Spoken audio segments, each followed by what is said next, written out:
I'm super proud to be here. I'm a bit nervous. I think last year I came here, it was the first time I was presenting anything in English, because I'm from Quebec, we speak French. And my English got better with time, so hopefully you won't pick up too much of my accent along the way.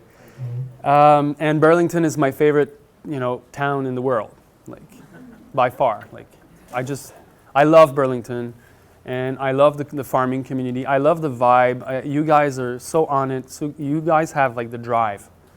And so I come down with my family every other weekend, and we hang out here, and I get immersed, and I feel good. I'm like, okay, people are talking about local organics. It's not like that in Quebec. It's kind of trickling up, but it's taking time. So I'm real happy and proud to be here today with you guys. So let's start. We're going to turn one of these screens off.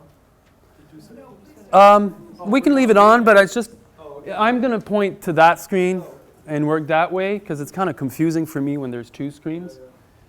So the premise of my talk and of my work, pretty much, is that you can make a living farming on small acreage. And you can make a good living farming on a micro acreage, as long as you know what you're doing and that you follow the kind of right procedures, the right steps, the right growing practices, and that you have a good design built into your farm. So that's really my take-home message for today. And hopefully at the end of the day, you guys will understand how we've done it and how we're doing it. So, and I'm going to share a little bit of my story. Some of you guys might have heard it before. So how our farm came to be, how we developed the cropping system that we have at La Grelinette. Our farm is like 45 minutes north of here, right on the border. And then we're going to talk about alternative machineries. We're going to talk about farm design. We're going to talk about weed prevention, seedlings.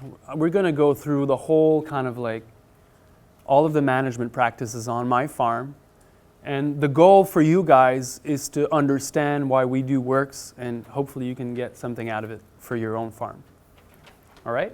Good enough? So, just so that we know what I'm talking about, this is my farm in numbers. So we farm 1.5 acres of permanent beds. And our CSA is 140 members for 21-week delivery program, and we do 2 farmers market, one on Thursday afternoon, and one on Saturday mornings. The sales of the farm last year were $150,000 of production on site. These are the vegetables that we produce, not counting the ones that we buy, like potatoes and winter squash, and all the stored root crops that we don't grow on the farm. The labor on the farm has been me and my wife full-time on the project ever since we've started it in 2004. And we have 2 employees that are 40 hours a week from March to December. The 4 of us, we make this happen. I don't count the interns that we have on the farm. We have an internship program people come for 4 weeks, and then they leave and other people join. There's 2 to 3 people at a stay. I don't count them because they're not reliable, and I don't want to be screwed that way. Like every year, it's just happening now again. Every year, we have these long letters of people from France, mostly because my book came out in French some years ago. And they're computer nerds, or they're IT people. They have office jobs, and they read the Market Gardener, and they're like, wow, I want to do this. This is changing this is a paradigm shift for me. And they write me these long letters, and they want to come to the farm. And so we set them on to the schedule, and then the night before, Jean-Luc calls and says, I've met this really great girl, and I'm going biking across Canada. It says, JM, I will not be there tomorrow. I'm very sorry. This happens. It's crazy, the number of French guys and girls that are biking around Canada. But so we've stopped relying on them. When they're around, fine. We're taking a lot of our time, actually, to teach them, because they're in it for 4 weeks. So they don't really have the time to really learn it. So I don't count them as the labor force because most often they're not really that productive. The 4 of us on it, we can make this happen. I farm without a tractor. Most of you guys probably know that. And it's not for, it's not a dogma, it's not religion. It's just a tractor, we didn't need one. And actually, hopefully this will get clear with you guys. Part of our farming success is directly linked to the fact that we didn't have a tractor. Like, people ask me, what's the success? What's the main reason for your success? Like, because I don't have a tractor. So that we'll talk about that. Fossil fuel, we use like not a lot of it in the year. I haven't talked much about that in my book because I didn't want to push it too far, but it's pretty cool. We use diesel because we go to Montreal back and forth twice a week, and our delivery truck runs on straight vegetable oil. So if it didn't, that'd be a lot more. Propane, we heat the greenhouse to have everything by the 1st of June. Tomatoes, maybe not bell peppers and eggplants, but we have like the booth is full by the 1st of June for the first market. So we heat the greenhouse consequently. And $260, that's what I put in my BCS walk-behind tractor in a year, which is all the soil work on the farm. So now I'm doing my accounting and just my parking tickets when I go to Montreal, it's about 5 times that amount. So we're producing all of this with not a lot of fossil fuel because we're not moving a lot of earth around, which is one of the key factors, again, of our farm. And the most important number here is this one, the profit margin, which is around 45%, meaning that once we've paid all of our expenditures, salaries, mortgage, seeds, whatever, almost half of it comes back to Madeleine and I as our salary. Okay? So, it's not, we're not like professors with tenure or, we're not like day traders in New York, but it's been enough for my wife and I not to have an income, another job in the winter months, and it's been enough for us to raise our family, build our house, which was our goal when we started the farm. So, if you guys, are familiar with farming numbers, and you should be, I'll answer your question. You should be, because when we're talking about farming systems, comparing farms or techniques or whatever, like, we need to have like references, like, what's your sales? What's your margins? Like, what's your workforce? How many hours? These are comparables that we need to have if we're going to be discussing different farming systems. So this is our thermoscopy, I call it. And if you guys know anything about these numbers, they're pretty good. They're pretty good. And the question is, well, how do you guys do this? Like, how do you guys do this? And this is the workshop today. So everything that we've learned about how to do this, I'm trying to pass it along to others so that they can do even better. This is my goal. Okay? My intention. Yes? Do you pay yourselves a labor rate per hour? No, we take the profit margin from the business as our salary, and sometimes we reinvest it, whatever. But, if we choose, we kind of know ahead of time, and you'll understand why later this afternoon. We kind of know what we're going to make in a year. And then we make a plan. Okay, so we need this for, regular expenses, and then we can invest some of this. We've been putting money aside for retirement ever since we started the farm. It used to be less, but at least there's always been a little amount of money. Yes? Are the slides going to be available? Yeah. Okay. Yeah. I'm going to put it on a program that's called SlideShare or something like that, and you guys can just download it. And everything is kind of like open source, whatever. I'm all about sharing. So, all right. So a little bit of, are you guys cool with the numbers? Any questions? Good? So a little bit of our story. Like, I didn't grow up on farm. I knew nothing about farming. I certainly didn't grow up in Burlington, Vermont, like immersed in that rad community of farmers. But I studied ecology and environment at McGill, and that's where I met my wife. My girlfriend, my wife, for me it's the same, just so you guys know, because I change these words a lot. And people get confused. They think I have a girlfriend and a wife. And no, I only have one. And so we met there, and basically, we had studied environmental disasters for 3 years. And we were quite bummed about that, the state of the world, and we wanted to make a difference, and we wanted to find, somehow how we can be doing something about it.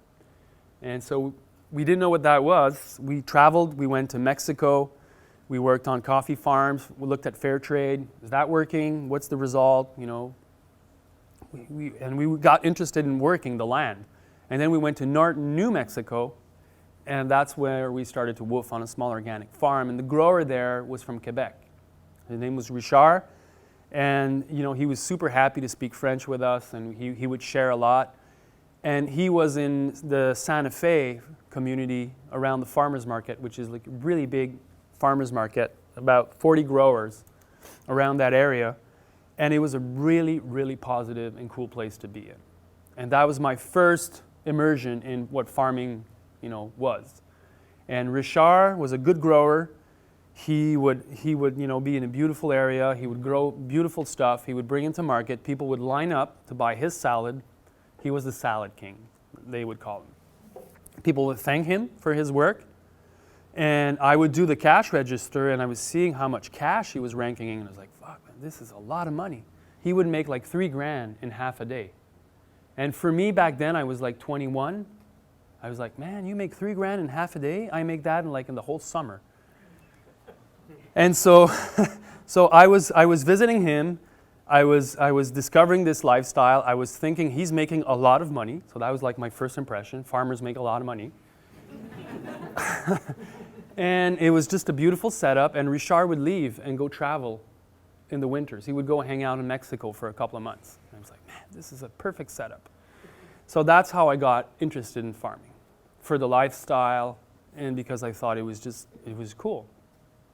And so we came back to Quebec after 2 years. We interned with him, and then we got asked to be farm managers on another acre farm. And we learned a lot because the farm was a complete mess. The only thing that they could grow was radishes. And so we learned a lot, and after 2 years we came back to Quebec because my wife was pregnant, and we wanted to come back. And so we did, and that's the picture of our first year, the first market we had. We started on rented land.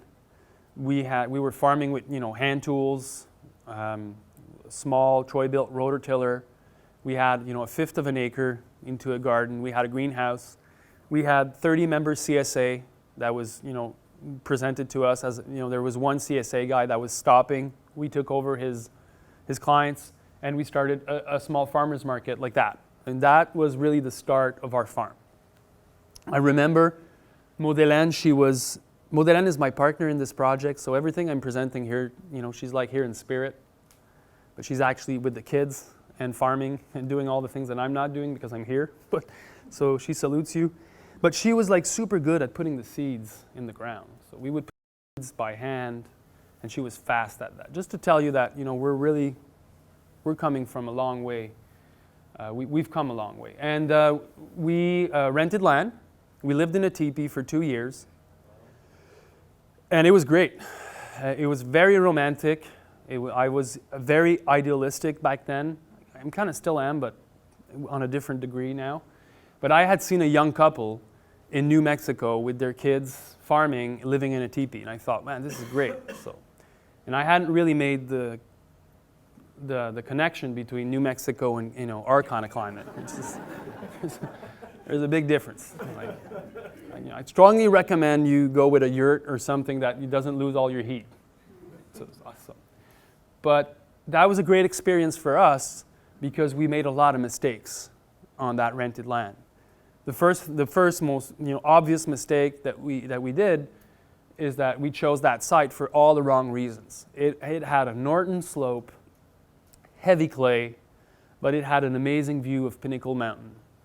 You see it in the back of Pinnacle Mountain. And back then, my train of thought was, when you're farming, you want to stop and contemplate and feel bliss because this is beautiful. And it's just, so having a view was part of what we were looking for.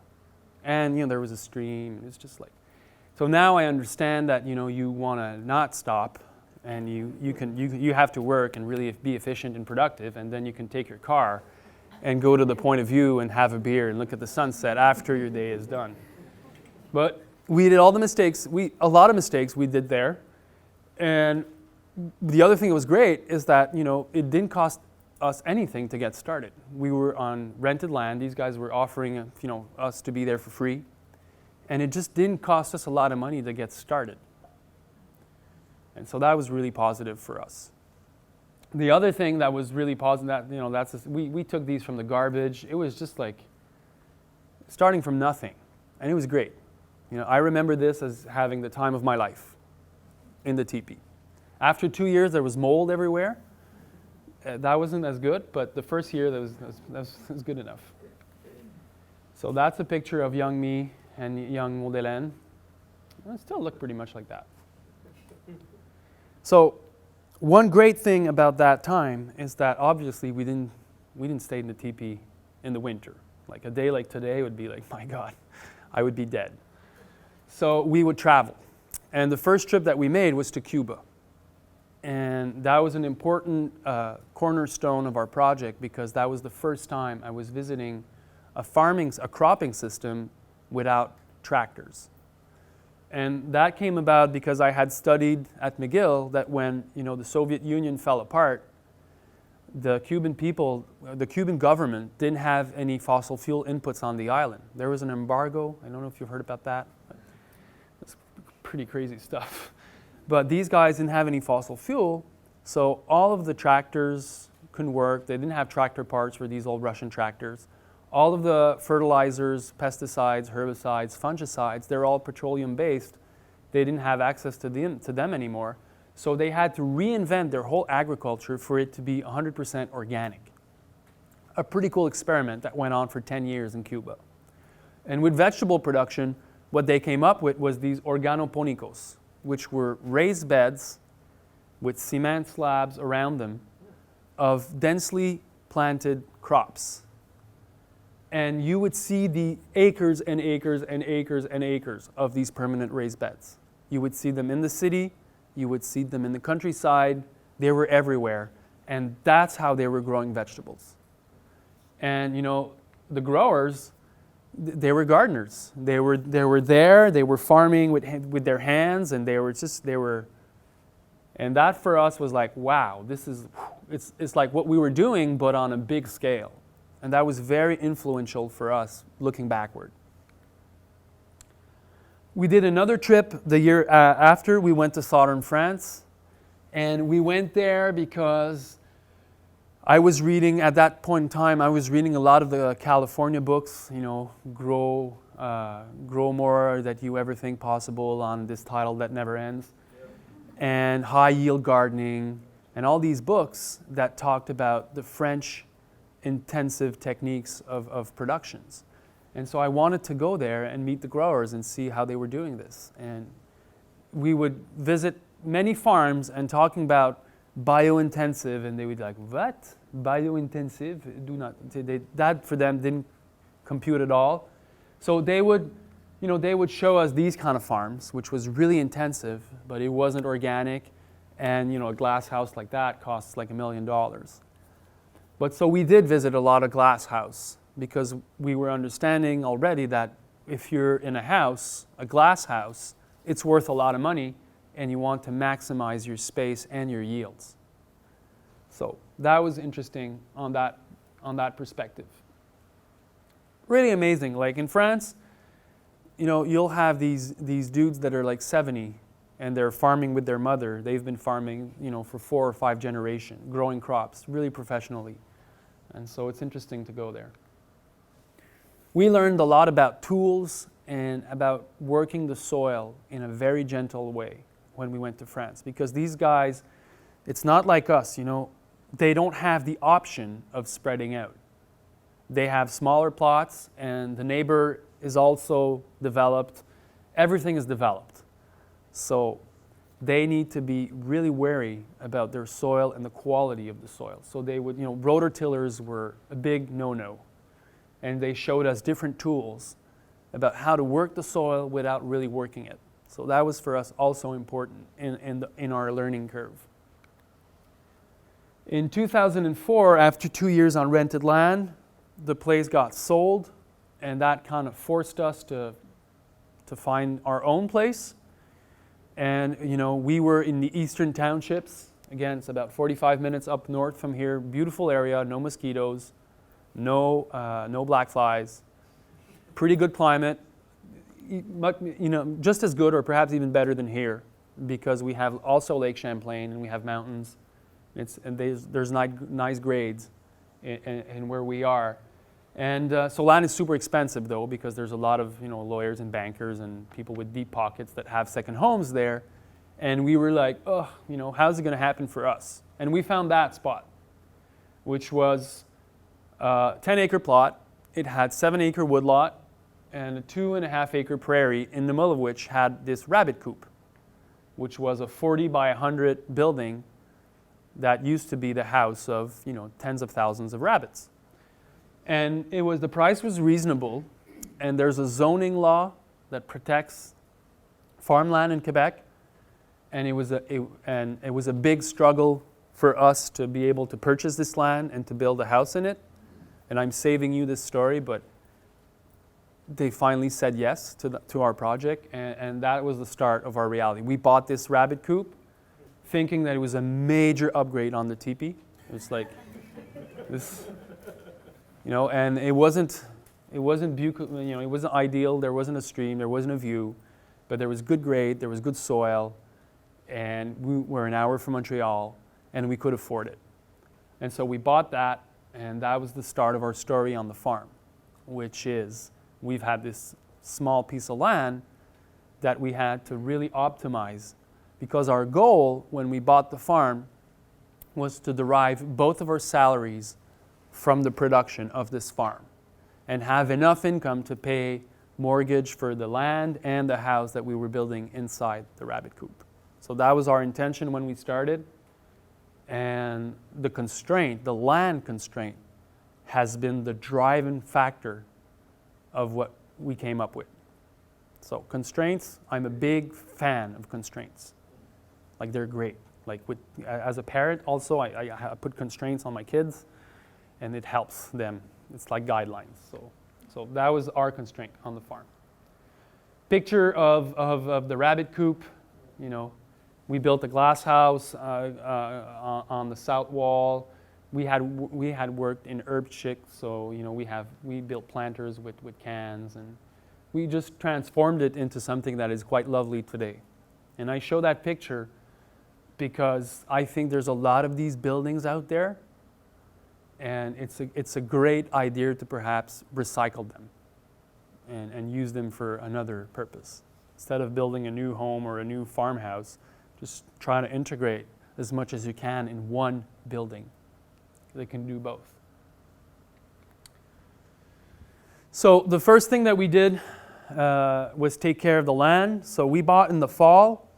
So we had somebody come and plow the field really deep. And we removed the rocks, stones. We had an excavator come. We dug a pond. We installed drainage tiles. We filled the dips that were there on the land. We did all of the heavy earth moving work because we knew that we wanted to work in a permanent bed system. And that is really the core and foundation of what we've done on our farm, a permanent bed system. And obviously, once you do this and you start to build soil, well, you don't want to be coming with a backhoe and a bulldozer and just destroy everything. So you do this first, especially drainage. Drainage and dips, you correct those at start. You invest in your farm, you invest in you to correct that, and then you move on and you build these beds. That's how we did that. Going to take a water sip. Any questions so far? Am I going too slow, too fast? You guys? So permanent beds. And so that was one of the reasons why we decided to not have a tractor. Because first of all, tractors, they take a lot of space to turn at the end of the row. just to turn on itself, and we didn't have that extra space. But the other reason was that we were thinking, if these beds are permanent, we don't need to be plowing and disking and hilling and shaping soil, because we're going to do this once, and then we're just going to cultivate the surface of the beds. So we thought, this is great. We're just going to do it like that. So we had to, when you do things that are permanent, you need to give it a lot of thought beforehand, because you don't want to be always changing these setups all the time. And so what we decided was that we would keep on working in beds that are 30-inch wide, raised beds. They're about 5-inch high for drainage, especially in the spring, and with alleys or pathways that are 18-inch. Why not 12? Why not 16? Well, it's pretty tight, and I have a pretty tight butt. And if you want to have a farm where people of all butt size can work in, you need to think about this, because it's important. And also because, it's just, harvesting is half the job on the farm. Like half of our, let's say we spend 1,000 hours farming, half of it is going to be harvesting. So you need to be comfortable harvesting in a crouching position. Why 30-inch? Why not 24? Why not 42? Well, because all the tools that have been developed in the last 15 years for market gardening, they're all standardized to 30-inch or 15, so that you can do the work in 1 pass or 2 pass. Okay? So why are all these tools standardized to 30-inch? Well, because of this guy, Elliot Coleman. So he's the first one that kind of laid out this cropping system, and he was talking about 30-inch and 42-inch, but he kind of developed tools with Johnny's that were for 30-inch beds.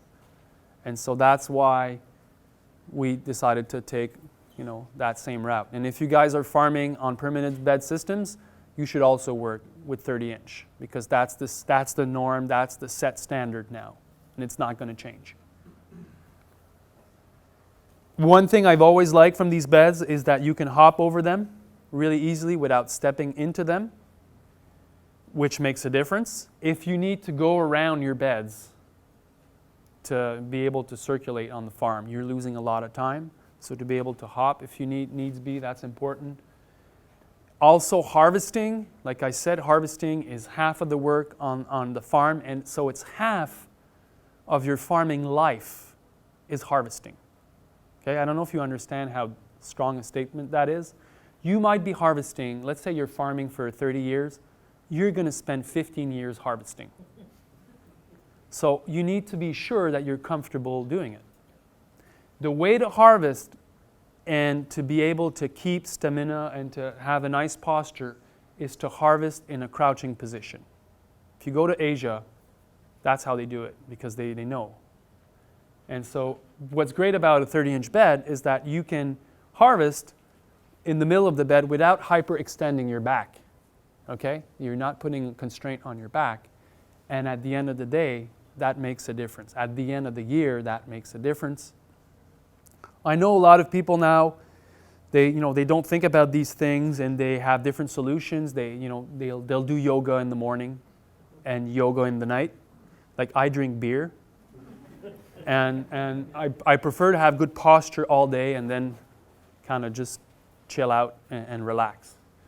So I think that was for us something that was in our mind when we started the farm. We wanted to have good posture working, and again, 30-inch beds, they offer, there's a good ratio of when you can reach out with your hands. Quick question. Yes? How is that on the knees? Well, it's perfect for your knees, Okay. but it takes time. You really need to have a conscious, like instead of doing yoga, okay, you'll try it, and then every day, because your body, what? You have young knees. Well, kneeling on the wet floor is the worst for your knees. It's the worst. So, by being like this, you can really work all day and be comfortable. You just need to practice it. So, That is yoga, though. yeah, it is yoga. Yeah, it's day yoga. I'm not saying yoga is not good. It is. It's just, I prefer to have the practice during the day than before and after. So, each his own, but I strongly believe in that. And that's what I try to teach the interns and the employees that come to my farm. The other thing that we did on our farm that was, back then it was quite radical. Now it seems to be really conventional. We bought a BCS walk-behind tractor. And, before buying it, I had never seen one before. Like, YouTube wasn't around. I had seen a drawing in Elliot Coleman's book.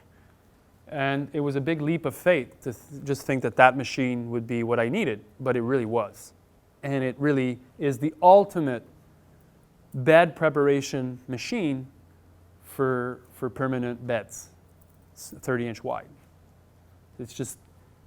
It's tailor-made for that. So I'll talk more about these BCS later on this morning. It was also an economic reality for us. We were in our early 20s. We didn't have any money. And we knew we wanted to work with a harrow and a flail mower. And to get those imported from Europe on small tractors, super expensive. We found all of that for cheap at Earth Tools in Kentucky. And for less than 10 grand, we had everything we needed to get started. The other thing that we did pretty fast was to set up 2 hoop houses and 1 heated greenhouse. We knew that we wanted to do our own starts, obviously, so we set that up pretty fast. The hoop houses we got used. There were 16 by 100-foot tunnels, and we knew that we wanted to do season extension, and we knew that all the nightshades, they do a lot better when they're not outside, because the raindrops, that's how you get the fungi problems to get into your crops. So we knew that. We set that up pretty fast. After 4 or 5 years, I had to replace these because they were put up pretty fast. But at least it got us going the first years.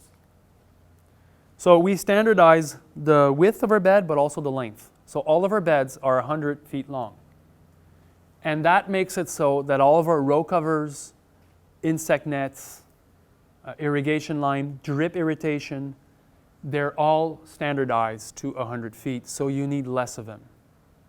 And I don't know if you've worked on a farm or on your own farm where you're rummaging around looking for the row cover that's the right length. You're losing a lot of time, okay?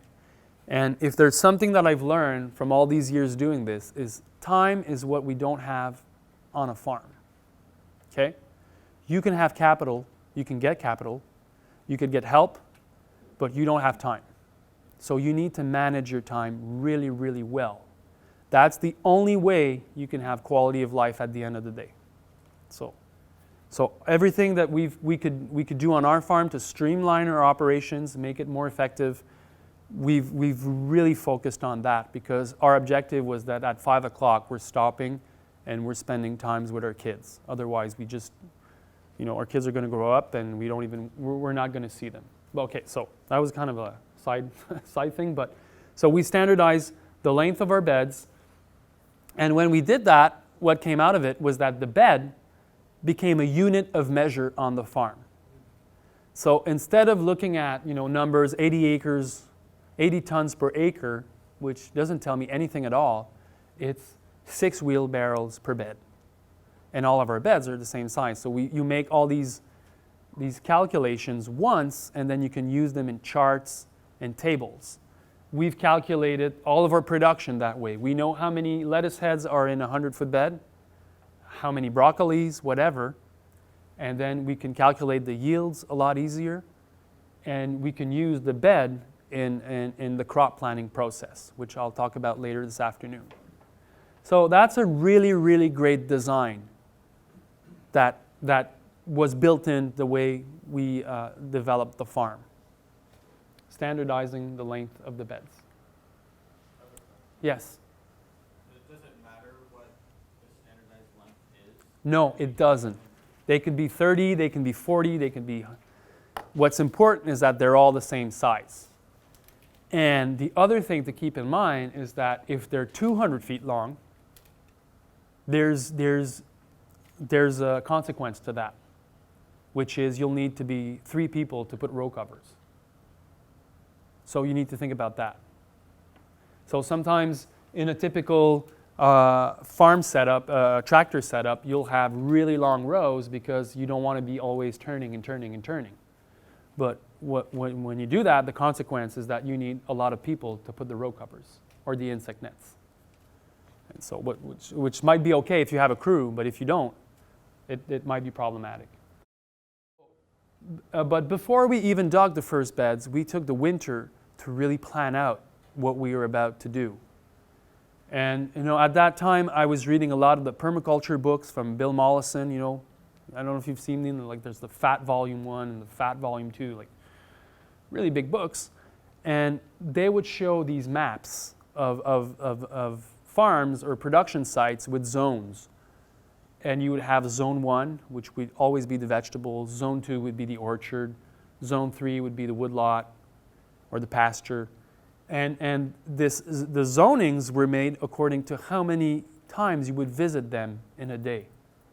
So you would need to put the Zone 1 closer to where you are because you're going to visit them a lot. And that really talked to me. And we set up the farm for it to be like the most efficient way not to lose time to foot circulation on the site. So the setup is that all the beds, first of all, we've put them together in field blocks. So it's a lot easier to manage 10 field blocks than 180 beds. So that was the first thing that we did. But then all the field blocks are surrounding the warehouse. So wherever I am harvesting, I'm never far away from where I'm bringing back the vegetables. And again, harvesting is half of the work in a year. So if you're, taking the truck to go harvest, that 20-minute ride is downtime that is not productive at all. The other way to look at this, which happens all the time, is that when you're out harvesting, somebody will forget his field knife. Most often is the interns, they forgot to go to the bathroom. It's just, come on, do your stuff in the morning and then be ready to work, but that's fine, they're there to learn. So if you go back and it takes 15 minutes and 15 minutes to come back up again, that's 30 minutes of zero production time. You're walking, it's fun for you, but you're not spinning the farm. And so we took care of that in the design stage, and we minimized the foot circulation to a max. This is like the ultimate setup to diminish that. So that was a design principle that was built into the farm. Same thing with the compost pile. We have 2 of them so that we're always close from where we're putting the compost. Okay? The greenhouse is connected to the warehouse. We have 1 propane tank that feeds both. We have 1 driveway, 1 electrical input, 1 well. It's all centralized, and it makes a big, big difference. Okay? So I'm not a big proponent of telling people what to do because I don't want to be responsible for others. But I strongly recommend and suggest that if you're farming or if you're planning to farm, you make plans of your setup and you analyze it. If your setup is not really great, at least be aware of it. So that's advice that I could give that I think is valuable. There's a water line that goes all around of our field blocks. So every one of them, they could be watered at any point in time. So when we did the map of the farm, that's at that time that we looked at crop planning. And crop planning is not obvious. And we had worked with different crop plans, and it was just, we never followed through with them. And this time, we knew that since we had such a constraint of land, we really needed to make something that would be durable for 30 or 40 or 100 years. So we took crop planning really seriously, and we started to work. So we put everything in botanical families. We knew that we wanted to have heavy feeders and light feeders. Heavy feeders getting the compost every year, and the light feeders getting the compost every other year. the leftover from the year before. And so we had all of these constraints, all of these principles that we wanted to put in our rotation. And in the end, and we were working with cards, trying to figure out, how to work. If we have like 2 brassicas, they need to be 4 years apart. So we were working with that. And finally, what ended up being is that we needed to have 10 field blocks, 10 plots, to make a sequence that was good for all the principles that we needed to respect. And since we had 10 field blocks, we had a 10-year rotation. And it came to be like that. So everything moves counterclockwise. These are the heavy feeders. They're a mix of cucurbits and brassicas. They get the compost every time. And they're followed by the family of the light feeders, which is a succession of roots and greens. And these guys never get compost. They take the compost from that's left over from the year before. And so the rotation is built like that, really simple to follow. And that's the reason why we have 10 field blocks. So the idea here is that the rotation was incorporated into the design stage of the farm. So that we took something that is quite complex and made it into something that is really simple and easy to follow. Okay? So again, the rotation, how we went about it, the principles that we followed, it's all in the book. You guys can check that out. But the take-home message is that even before we dug our first bed, we had a map with a design that we were following. Yes? Do you ever get tempted to say, oh, well, this probably, even though our plan would say this has to be all onions, something did horribly this year, we're going to put something else in? Do you ever get tempted by that because you're constrained? Do you find that? This is a very practical question because it happens to us all the time. So all of these families, they're field blocks. And all of my field blocks are the same size. They're 16 beds, 4 feet center to center, of 100 feet long. So if I have like alliums, that means that I'm growing 16 beds of alliums. And if I decide to put alliums here in one bed and alliums there in another bed, I'm not following my rotation anymore. So there's no point in doing all of this. So we get tempted, but there's a strong constraint. And constraint is the only way to have something that is durable.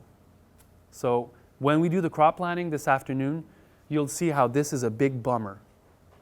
Because it just kind of like, oh man, we have all these constraints. But that's how you get something that's durable. And again, if you're doing a crop rotation and you're not following up, after 5 years you're changing everything up, there's no point in having a rotation. Might as well just plant anything anywhere. So you need to have a plan and stick to your plan. So you need to have a plan that is, you need to have perhaps 4 or 5 years of experience to kind of know where your business is going, because you're not going to change everything every other year. And we knew that we weren't going to expand because we had not enough land. So again, the constraint was something that really got us focused. Yes? Yeah, we'll talk about cover crops this afternoon. Yes? When you were deciding where to put the permanent beds, how did you do the orientation? Okay, thank you for asking that question.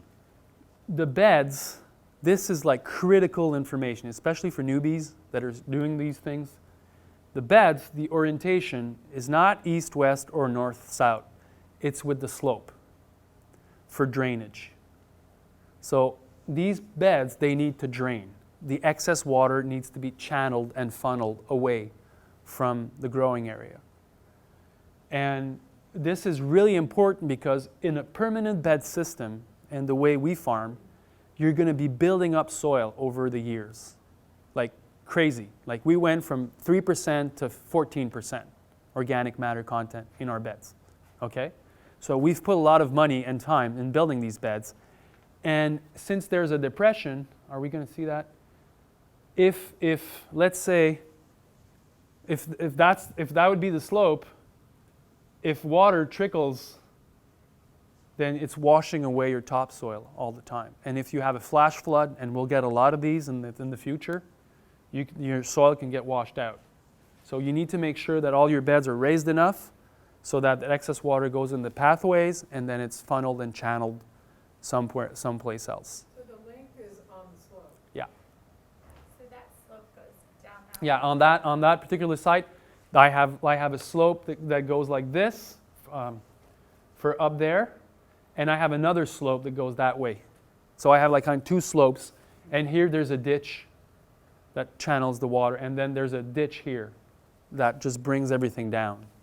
And the site that we chose had a 5% slope north to south, which is ideal. And so all of this is really important stuff. I visited the farm in Kentucky last week, 2 weeks ago. Man, these guys had read my book. They were doing, they had all the tools that I use, and it was a copycat of what we were doing, and it was really great. They had dug 100 beds with a shovel, permanent beds, but on the wrong slope. And so it's a tough call, but you need to change everything, because if there's a flash flood and then the water just trickles down, it's going to bring your soil that you're just going to spend the next 10 years building up. So something to think about. Yeah. Backing up a minute, when you first went on the land, you knew right from day one that you would need to put drain tiles in. Yep. And how deep did you plow? Well, drainage tiles weren't everywhere, but we had a couple of, the water table is really high on the farm. We had a couple of spots we knew they were wet, because we bought the farm, and then when there was a big rain, I would go and flag the area where water would pool. And in certain part, it just didn't make any sense at all to fill it because it was too much. So we put the drainage tiles. And we had, I was very fortunate to have veteran growers that were technical growers that were telling me, JM, just don't invent this. Just hire a pro to do this. Because if you install drainage tiles and the slope is not good, it's like but might as well not do anything. So these things are important. Like the initial design setup, you need to do your homework, and that's why farming on rented land is so great. Because when you don't have experience, you can really screw everything up, and you'll understand why this is not a good setup. So next time around, you'll make a better go at it. Yeah. So you said you studied permaculture a little bit beforehand. Yeah. And, permaculture talks about doing everything on contour versus the way you're talking Yeah. about. So kind of can you explain? Well, permaculture is not interested in production. We are. And that's the main difference. And for me, like, contours are great if you want to, keep water or save water. I'm not interested in that. Like, I'll put sprinklers. I have a pond. I'm interested in production. This is a highly intensive production system. What I did, however, and where I like permaculture a lot, is that these guys have a lens to look at things in a concept of understanding relations between things. And I've tried to do this as much as I could on the farm. I mean, this is like the first level. We can bring this many levels further out. All right, so that's a picture of the rabbit coop. It was called La Lapinière de Saint-Armand. It was famous for it. And I'm showing this just to say that, these old buildings, with some loving and some, imagination, they can be turned around.